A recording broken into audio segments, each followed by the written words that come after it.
Hola, ¿cómo están? En este video vamos a hablar acerca de otra de las funciones de los sistemas operativos, una de sus funciones más importantes, que es la gestión de entrada y salida. Esta función de gestión de entrada y salida es muy importante en los sistemas operativos porque un sistema informático, como ustedes saben, está compuesto de una serie de elementos y dispositivos más allá de lo que es el núcleo principal de un sistema informático, que suele ser procesador y memoria básicamente. Las computadoras no solo procesan y almacenan temporalmente datos, sino que reciben entradas de datos de diferentes fuentes, producen salidas de datos hacia diferentes medios y además almacenan datos de diferentes maneras también. Entonces, nosotros a lo largo del tiempo en los sistemas informáticos se han ido incorporando nuevas maneras de ingresar datos a un sistema. Tradicionalmente nosotros hemos utilizado teclado y mouse, por ejemplo, pero también hay otras maneras ahora de introducir datos. Imagínense, por ejemplo, ahora las pantallas táctiles. De igual manera, la salida de datos se realiza de diferentes formas. Tradicionalmente hemos utilizado salidas impresas y salidas en pantalla, pero también, ¿verdad?, hay otros dispositivos de salida que estamos implementando ahora, qué sé yo, proyectores, por ejemplo, ¿verdad? Puede ser otro dispositivo distinto que tiene su propio funcionamiento y el cual el sistema operativo debe poder administrarlo o manejarlo. La importancia de la función de entrada y salida en el contexto de los sistemas operativos está descrita acá. Sin datos de entrada no hay datos que procesar, sin datos de salida no hay forma de ver los resultados del procesamiento y sin almacenamiento no hay forma de guardar datos o acceder a los datos guardados. Por eso es que es importante que el sistema operativo se encargue de administrar todos estos diferentes elementos que sirven para la entrada, la salida, la transmisión, como dice acá, ¿verdad? Ahora que también manejamos mucho enlaces de red y conexiones a otros equipos informáticos utilizando redes, y el almacenamiento, con también todas las diferentes formas de almacenamiento que hay. Tradicionalmente, ustedes recuerdan, tenemos los discos duros que siempre han existido, aunque las tecnologías van evolucionando. Los discos ópticos que no siempre existieron, pero que han sido también una forma de bastante, que ha tenido bastante duración, digamos, dentro de la historia informática, aunque ahora se están utilizando un poco menos. Por dispositivos ópticos nos referimos a CDs, DVDs, etcétera. Y las memorias, pues, que ustedes conocen, tanto las memorias de almacenamiento como la memoria RAM, ¿verdad?, de almacenamiento temporal, o las memorias flash, o los diferentes dispositivos de almacenamiento que existen ahora. Hay categorías o diferentes tipos de dispositivos de entrada y salida. Existen aquellos que son legibles por los humanos, es decir, que uno mismo como usuario de un sistema informático los utiliza y comunica datos o visualiza resultados a través de ellos. Por ejemplo, lo que dice acá, terminales de video, o sea, pantallas, monitores, teclados, mouse, impresoras. Esos son dispositivos en donde la entrada y la salida de los datos de alguna manera es controlada o realizada por uno mismo como usuario. Hay otros dispositivos que son legibles para la máquina. Usted no interactúa directamente, por ejemplo, con un disco duro, con una unidad de cinta, ¿verdad?, o con controladores de dispositivo en un sistema operativo. Sin embargo, el sistema operativo sí debe poder trabajar con ellos y comunicar datos a través de ellos. También existen los dispositivos de comunicaciones, como las tarjetas de red o los adaptadores de líneas digitales, como dice acá, los modems, ¿verdad? Son apropiados para comunicarse con dispositivos lejanos, y también no representan, los datos que se comunican a través de ellos no son ingresados o visualizados directamente por el usuario. Eventualmente uno tendrá acceso a esos datos a través de alguna pantalla, pero previamente habrá sido transmitido a través de un dispositivo de comunicaciones. Esa es la división. Como ven, cuando nosotros vemos todas estas categorías de dispositivos de entrada y salida, nos podemos imaginar todos aquellos complementos que su computadora tiene y que entran dentro de esta clasificación de dispositivos de entrada y salida. No todas las computadoras son iguales, no todas las computadoras tienen unidad de disco óptico, no todas las computadoras posiblemente tengan adaptador de red inalámbrica o adaptador de red Ethernet para la comunicación de una red local a través de cable de cableado normal. No todas las computadoras ahora traen, por ejemplo, la tarjeta de módem para una conexión telefónica, que eso se utilizó durante mucho tiempo como la principal manera de conectarse a internet. Eso ya ha caído en desuso, etcétera, ¿verdad? Hay una cantidad de dispositivos de entrada y salida que nosotros podemos clasificar dentro de estas tres categorías. Uno de los problemas importantes que los sistemas operativos deben resolver en el tema de gestión de entrada y salida es la diferencia significativa que hay en la velocidad de transmisión de los datos que existen entre diferentes tipos de dispositivos. Hay dispositivos que son, en otras palabras, más rápidos o más lentos que otros. Acá les da una tablita solo para efectos de una comparación, tomando como punto de referencia una impresora matricial o una impresora de línea, como se le llama acá, diciendo que si por ejemplo la impresora matricial se tarda una unidad de tiempo, pensemos un segundo en escribir una determinada cantidad de datos, esa misma cantidad de datos el usuario la podría ingresar a través del teclado en una... aquí lo que quiere decir esto es que por cada palabra por cada unidad que se escriba en una impresora de línea o que se imprima, solo una centésima de eso podrá ingresar el usuario con un teclado. Es decir, en lo que la impresora imprime 100 páginas, el usuario podría escribir solo una página. Eso es lo que quiere decir acá. O el usuario podría ingresar los datos necesarios para imprimir 2 páginas a través de un mouse, o lo necesario para 2 páginas en un micrófono, por ejemplo. Por otra parte, otro dispositivo más rápido de entrada de datos, lo que se puede imprimir en una línea, dice acá, se podría escanear 200 veces más rápido, ¿verdad?, con un escáner. O aquí hay otra un poco más fácil de comprender. Lo que se puede imprimir en una impresora matricial en una unidad de tiempo, si yo puedo imprimir una página en una impresora matricial en una unidad de tiempo, de repente podría imprimir 100 páginas en una impresora láser. Este es un poco, quizás no es tan exacto en el mundo real, pero para dar la tabla, la presento acá para dar una idea de las diferencias de velocidades que hay entre los dispositivos de entrada y salida y lo que el sistema operativo tiene que tener en cuenta cuando administra estos dispositivos. ¿Por qué es importante?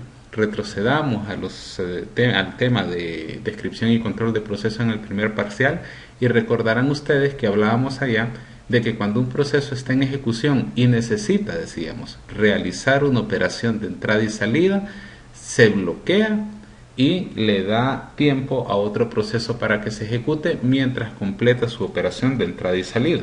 Ahí nos quedamos cuando vimos ese tema en el primer parcial, pero ahora lo retomamos.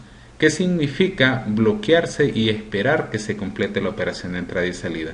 Significa esperar que el usuario ingrese datos, o que el escáner escanee una página, o que la impresora imprima las páginas que el proceso necesita imprimir, o que se transmita a través de la red una determinada cantidad de datos hacia otra computadora, o que se lean datos en un disco óptico, o que se escriban datos en un disco magnético.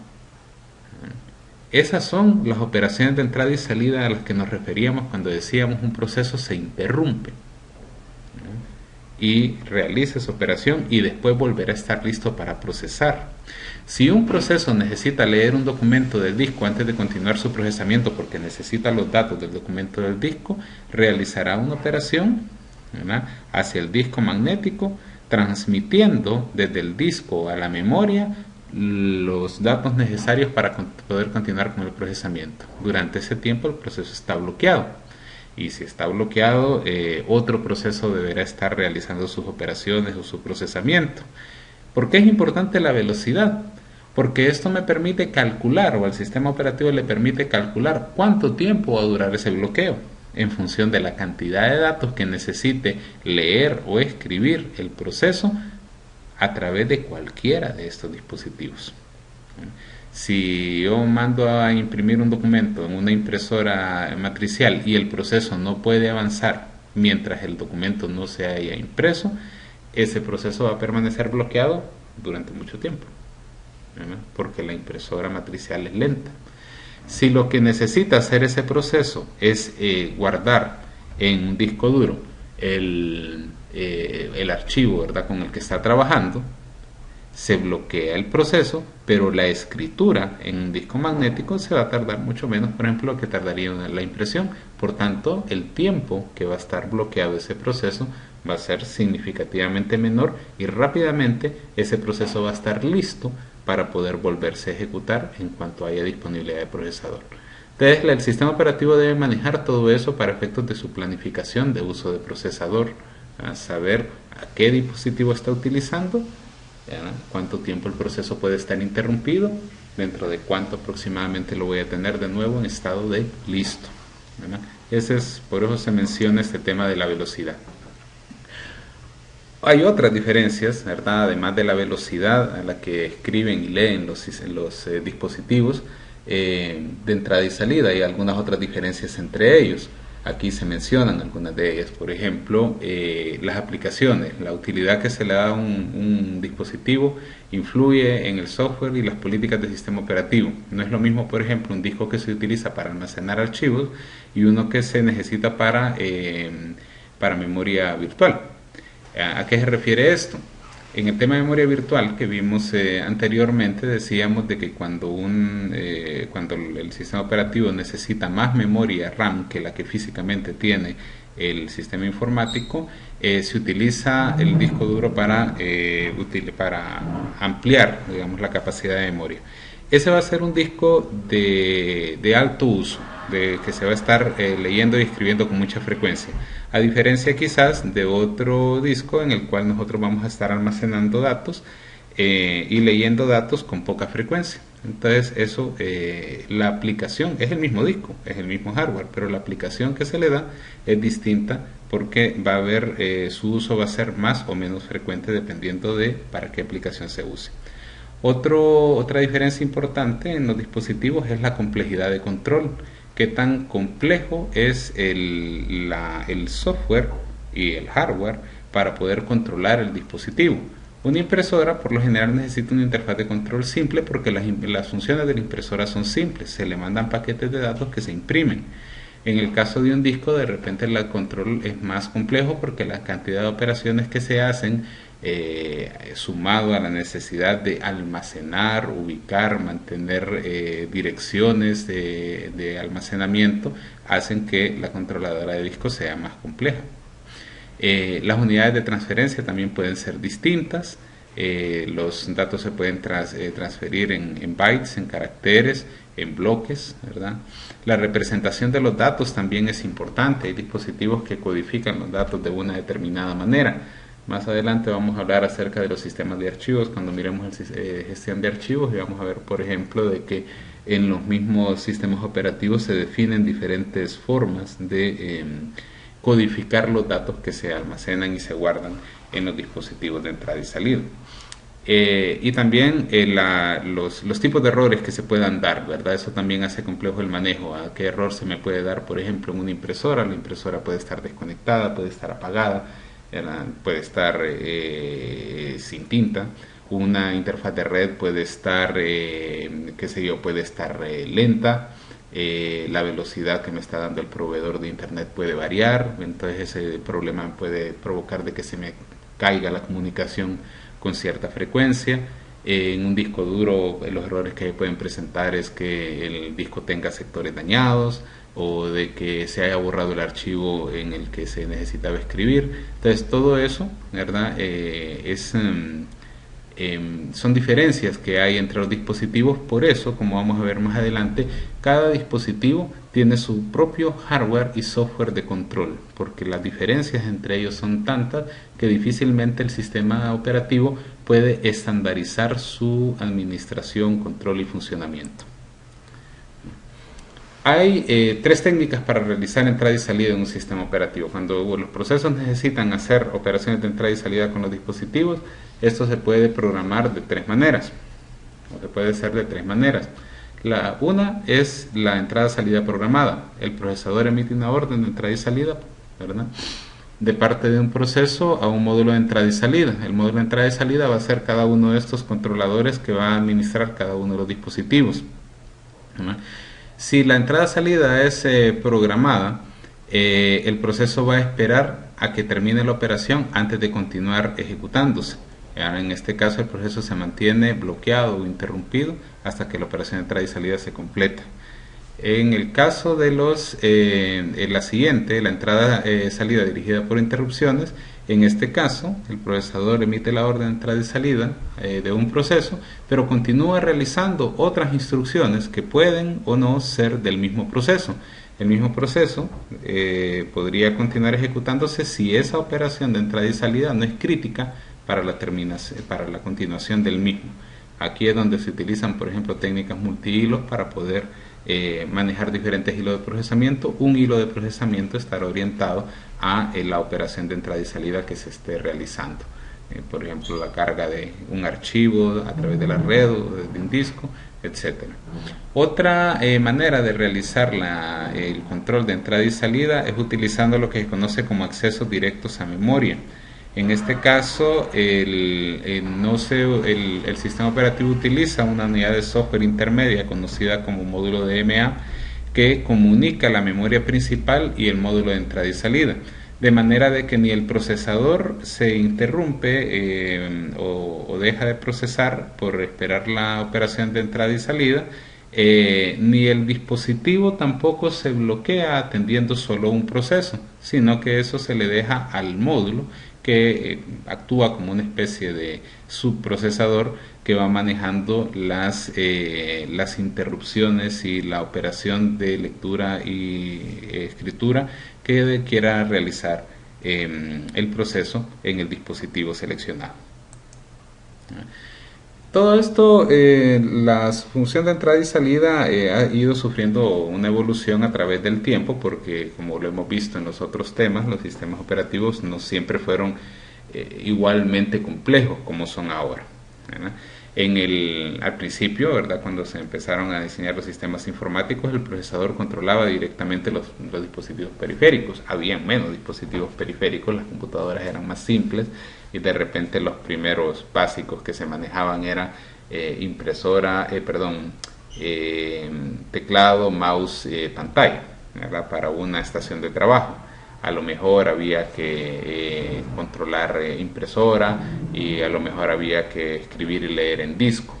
Normalmente los sistemas operativos incluían las instrucciones necesarias para esto. Los dispositivos de entrada y salida eran del mismo fabricante, de todo el hardware, y se programaba como parte del sistema operativo el control de los dispositivos. En la medida en que el mercado se va ensanchando, va apareciendo el concepto de controlador o módulo de entrada y salida.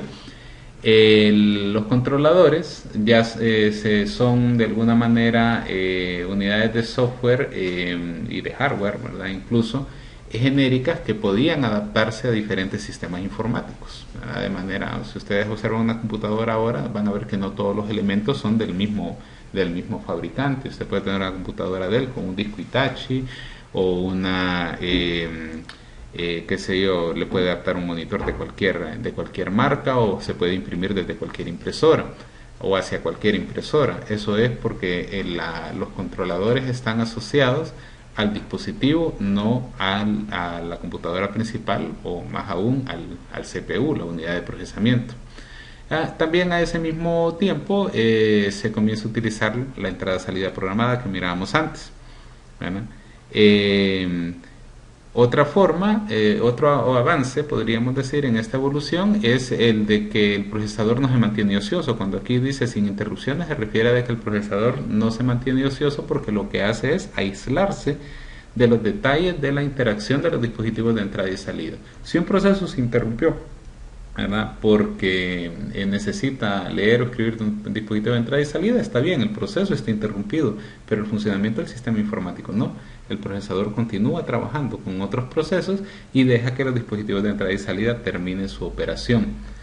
Yo no sé si ustedes han tenido la experiencia, pero aún a la fecha muchas veces sucede con algunas impresoras, por ejemplo, que usted manda a imprimir algo y hasta que el documento sea impreso usted no puede cerrar el documento, ¿verdad? Sino que tiene que esperar a que se termine de imprimir y hasta después lo cierra.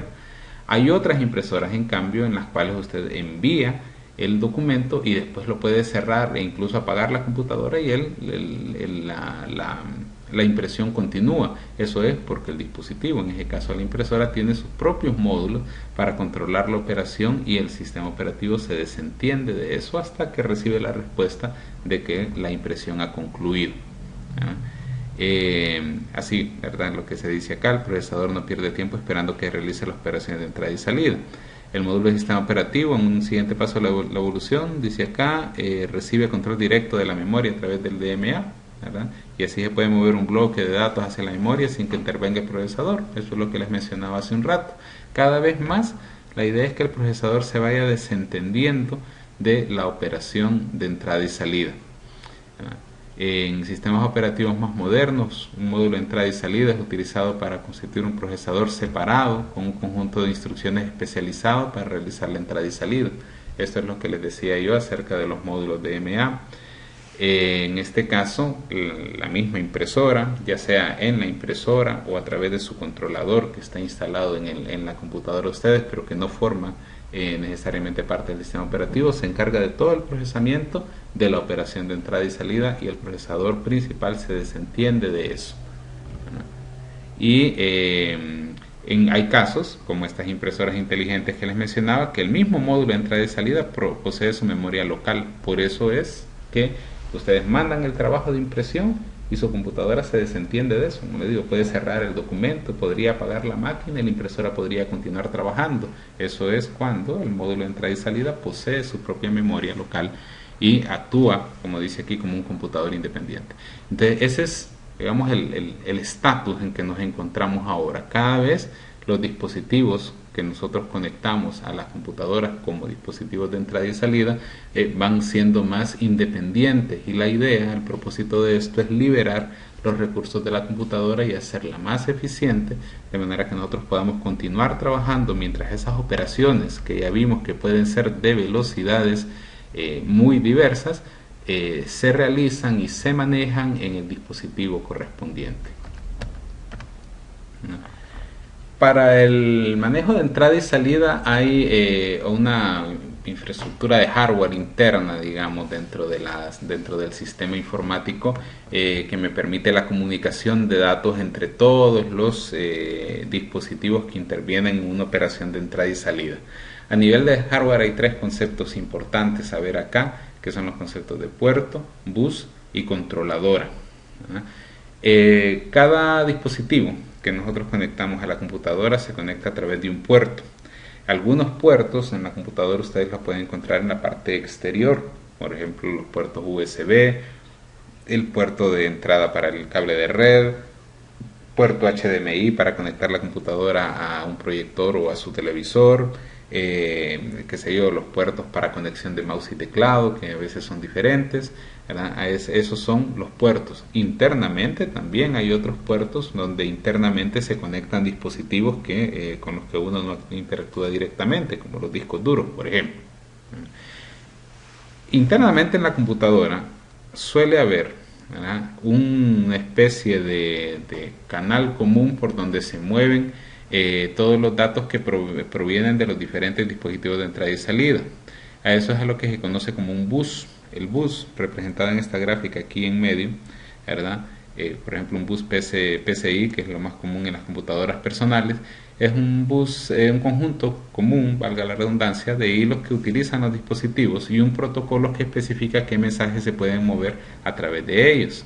Al bus, ¿verdad?, que es ese conjunto común, se transmiten los datos que que provengan o deban enviarse a dispositivos de entrada y salida como el monitor, o que provengan de un teclado, o que deban irse a leer o escribir a discos de diferentes tecnologías, IDE o SCSI, ¿verdad?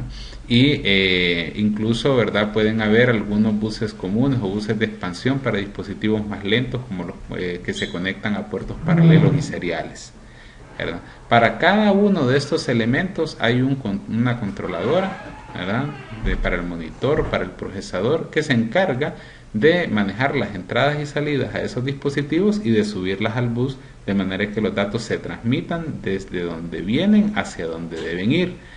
Eso puede ser discos, puede ser el procesador y la memoria, ¿verdad?, puede ser el monitor, ¿verdad?, pueden ser cualquier dispositivo que esté conectado a los puertos. La idea es que este bus común, ¿verdad?, me maneje la comunicación entre todos los dispositivos, porque de cualquiera de uno de ellos pueden ir o venir datos hacia cualquiera de los otros. Para que el sistema operativo pueda manejar múltiples operaciones de entrada y salida en un sistema informático, se utiliza el concepto de canales. Un canal de entrada y salida es un concepto del DMA del que hablábamos antes, en el sentido de que la idea del canal es que las instrucciones que el CPU procesa y que deban interfacear con los dispositivos de entrada y salida se puedan manejar varias en forma simultánea, ¿verdad?, de manera que el sistema operativo se comunica con el dispositivo de entrada y salida y puede manejar, puede transmitir los datos y mantener un estatus de en qué estado se encuentra cada una de esas operaciones, ¿verdad? Hay dos tipos de canales de entrada y salida. Los canales selectores controlan varios dispositivos de alta velocidad y se dedica a la transferencia de datos entre los dispositivos uno a la vez. En este caso, el canal de entrada y salida elige un dispositivo y realiza la transferencia utilizando toda la infraestructura de hardware que mirábamos antes, de bus y de los controladores. Un controlador o módulo de entrada y salida maneja un conjunto de dispositivos y el canal actúa en vez del CPU manejando estos controladores, de manera de que el CPU se desentiende y es a través del canal que se controla la entrada, salida y se maneja el estatus de la operación para notificar al procesador cuando un proceso ha completado su operación y debe rehabilitarse el proceso para una eventual ejecución. El canal multiplexor, que es el otro tipo de canal de entrada y salida, puede manejar la entrada y salida con varios dispositivos al mismo tiempo, ¿verdad? Los multiplexores se pueden utilizar para dispositivos de baja velocidad en los cuales se reciben o transmiten caracteres de varios dispositivos tan rápido como sea posible, ¿verdad? Aquí miramos, por ejemplo, en la parte gráfica, el bus de expansión que se conecta al puerto paralelo. Eso también suele mandarse por un canal que puede comunicar varios dispositivos, ¿verdad?, cuando esos dispositivos tienen una velocidad de comunicación diferente a la de los demás, de manera de que se transmitan los datos hacia el bus principal una vez que hayan sido completados y ordenados a través de ese bus de expansión y a través del canal que comunica esos diferentes dispositivos. Un canal multiplexor, el concepto multiplexor es de que recibe entradas de varios dispositivos distintos y de alguna forma las hace uniformes para que luego se puedan comunicar los resultados hacia los otros dispositivos o hacia el procesador según corresponda. Cuando se diseñan los sistemas operativos, el objetivo de diseñar un sistema de entrada y salida que maneje todos esos elementos que estamos viendo, es en primer lugar lograr una eficiencia. Las operaciones de entrada y salida suelen ser un cuello de botella en una computadora, ¿no? Si usted utiliza dispositivos de entrada y salida que son lentos, eso afecta grandemente el rendimiento de su máquina. Puede tener una buena cantidad de memoria, puede tener un buen procesador, pero si su disco es lento, si su interfaz de red es lenta, por eso la velocidad a la que se transmiten los datos en una red de internet, por ejemplo, es crucial, ¿verdad? Eso le va a afectar el rendimiento y se puede convertir en un cuello de botella. Si usted tiene una impresora que trabaja lento, que no tiene un DMA que le permita poder operar sin intervención del procesador y de poder imprimir de forma independiente, todas esas son cosas que le van a afectar el rendimiento de la computadora porque van a pasar sus procesos interrumpidos durante mucho tiempo. ¿verdad?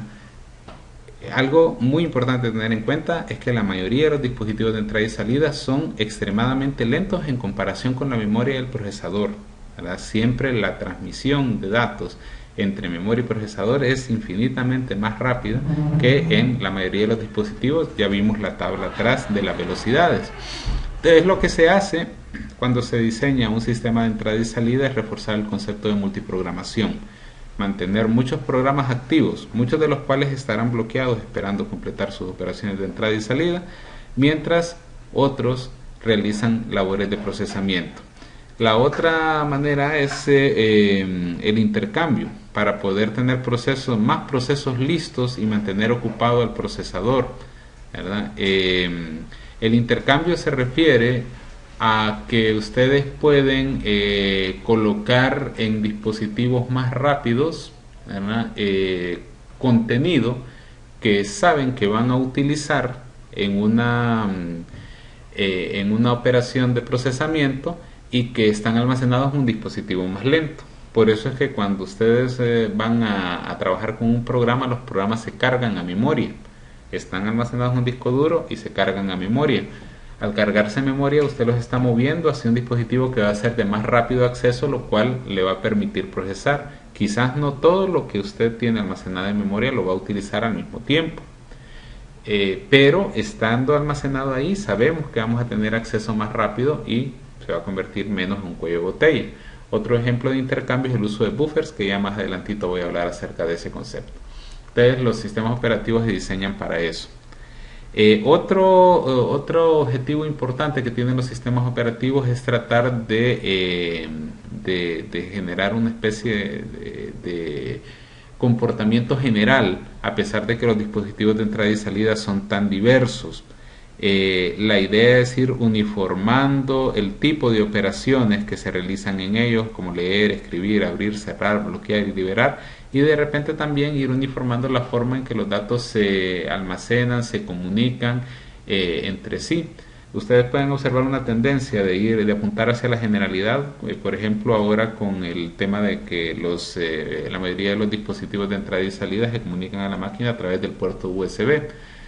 El puerto USB, cuyas siglas es Sistema Uniformado de Bus, creo que significa USB, precisamente se refiere a eso, de que se trata de uniformar la manera en que los dispositivos se comunican con la computadora para que el sistema operativo se le haga menos complejo comunicarse con él.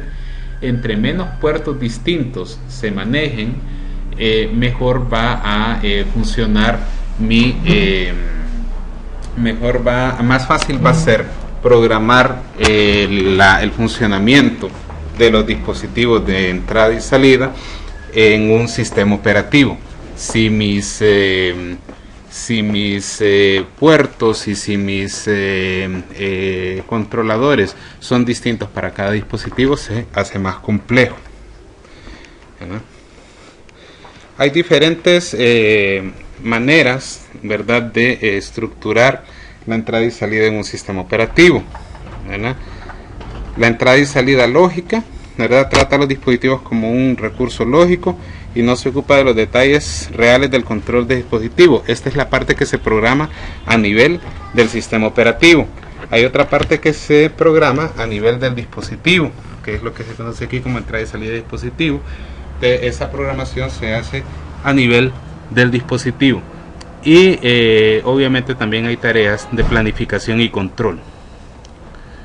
Aquí está el concepto de los buffers, que les decía yo que era una de las técnicas para poder hacer más eficiente la operación de entrada y salida, ¿verdad? El buffer es una técnica que evita sobrecargas e ineficiencias en la operación de entrada y salida.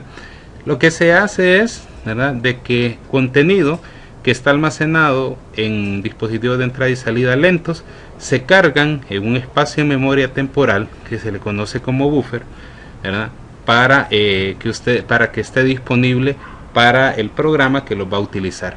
Los buffers ustedes los pueden ver, los pueden observar cuando ustedes están cargando contenido multimedia, por ejemplo, en programas de reproducción de medios, Entonces ahí a veces le sale diciendo una palabra que dice ahí buffering. Cuando está buffering algo, lo que está haciendo es que está cargando contenido que no se está utilizando en el momento, pero que se sabe que se va a utilizar después y que se carga en memoria para que esté disponible de forma más rápida, por ejemplo un video o una canción.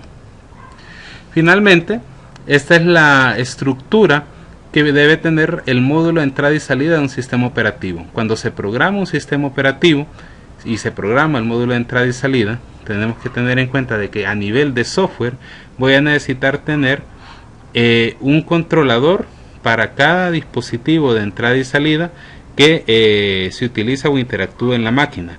A veces esto forma parte de del sistema operativo, otras veces se instala cuando el dispositivo es utilizado por primera vez en la computadora, como cuando ustedes conectan un nuevo teléfono o un mouse inalámbrico, por ejemplo. Entonces ustedes ven ahí que se está instalando el controlador. Físicamente también hay controladores para cada uno de ellos, como los controladores de discos COSI o el del bus PCI, que de alguna forma les hace uniforme la comunicación de muchos dispositivos, teclado y mouse. Y finalmente están los dispositivos de entrada y salida físicos, ¿verdad? Ya el hardware. Entonces hay el dispositivo físico, la controladora física de cada uno de esos dispositivos, el controlador de software de cada uno de esos dispositivos y el subsistema de entrada y salida del sistema operativo, que forma parte del núcleo principal de un sistema operativo cualquiera, como Windows, Linux, etcétera. Bien, en cuanto a este tema, esta es la parte teórica. En foros y otras actividades que estemos realizando, pues seguiremos intercambiando conceptos sobre esto. Hasta la próxima.